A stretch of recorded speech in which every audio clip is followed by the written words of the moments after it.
is obviously as much as we want the body to optimize and take over on its own, there is a crossroads in people's, health journey sometimes in which, they need modern medicine. Okay. And perhaps what you're in the right place and you're actually thinking of it already, where many people just take it and they just take it for life. And, they're not really concerned about like the length that they're taking it, and they just take it because that's what is solving that problem. Okay. But in reality, it's not necessarily solving the problem, it's masking it.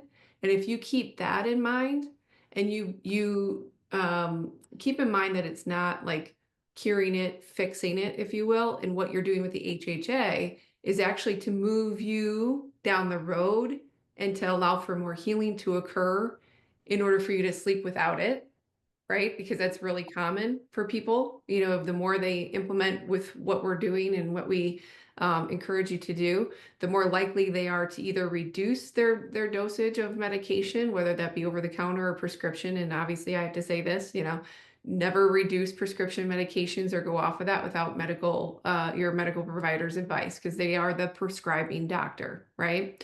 But that said, because of the process that people go through with the HHA, that a lot of times they have that ability and or choice to reduce or remove those medications that they've been dependent on just for quality of life, right? But with sleep, if it helps reduce that pain and allows for you to get better quality of sleep, sleep is where your body actually begins the healing process. It expedites the healing process. It turns on, and I'll throw out a scientific term, it's called the parasympathetic pathway, which is where your brain says, hey, I need to rest, digest, and heal. And if we can, hold sacred, if you will, sleep, all the better.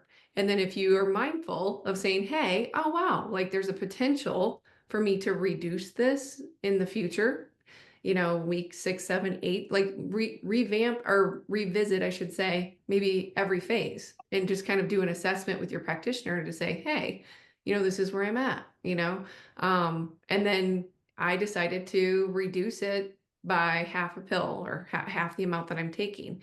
And I'm going to see how that goes for the next 7 days. And if it works, great. If you feel like you have to, ramp up and titrate up a little bit, that's okay too. It just means that you're not quite there yet. It can affect your kidneys, liver, microbiome, the whole mix, right? So that's where, we always say it's our job to give you the information and your job to decide what's best for you, right? But the thought process here is that it's there to, if it's reducing the pain for a period of time, then it can increase and expedite the healing process if there's a crossroads there. And then the sooner we can get off of that pain med, all the better, right?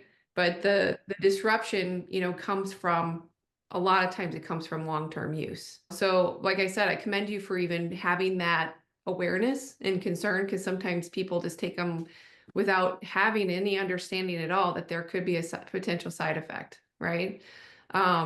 But if you start to notice digestive, distress, or maybe you already have some, without knowing specific details, that's why this conversation is probably best to continue with your individual practitioner that does know your health history. But that's where you have to weigh the risk versus the reward. And then if you can keep in mind, like the sooner I can get off of this, always the better. That's the answer there. But sometimes more healing has to take place. So more consistency of choice over time before the reduction or removal of that medication that's helping you basically improve quality of life for a period of time is needed. The less you need from a dependency standpoint, the better. But then the goal with you for HHA becomes, okay, if this is important to you, and that's where each individual, it is different. For all of you sitting here today, you all have a different, the way that I like to explain it is that HHA is a bridge for you to go somewhere, right? And we're serving as that bridge between where you're at and where you want to go and what you want to get out of it. And each of you has a different reason for the need for that bridge.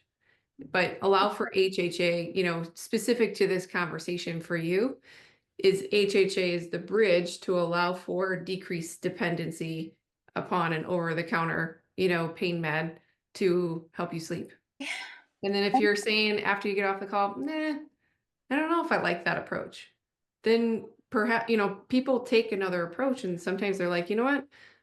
I'm not going to take it because I'd rather wake up a few times during the night and then I'm going to watch the duration of time that I sleep. I'm going to pay attention to how long that is and see if that improves just on my own with what I'm doing with HHA. So there's a variety of different ways that you can approach it, but what you don't want to do is create a problem that doesn't exist. So long-term sleep aid use, right? High dosage pain, over-the-counter pain meds, sleep aid dependency. That's a problem that creates another problem, right? Like when you use some of those things for a long, long time. And if you're already there and you're like, oh, I already have that problem, I did that. It's okay. Just meet yourself with where you're at and understand that the HHA can help resolve that actual problem, not necessarily just the symptom causing the problem, but rather than that we're going to really attack it where it needs to be attacked, which is the root of the issue, right? And you don't have to do anything exceptional. Just follow the HHA process and do it with as much consistency as you possibly can in terms of what you're willing and capable of doing.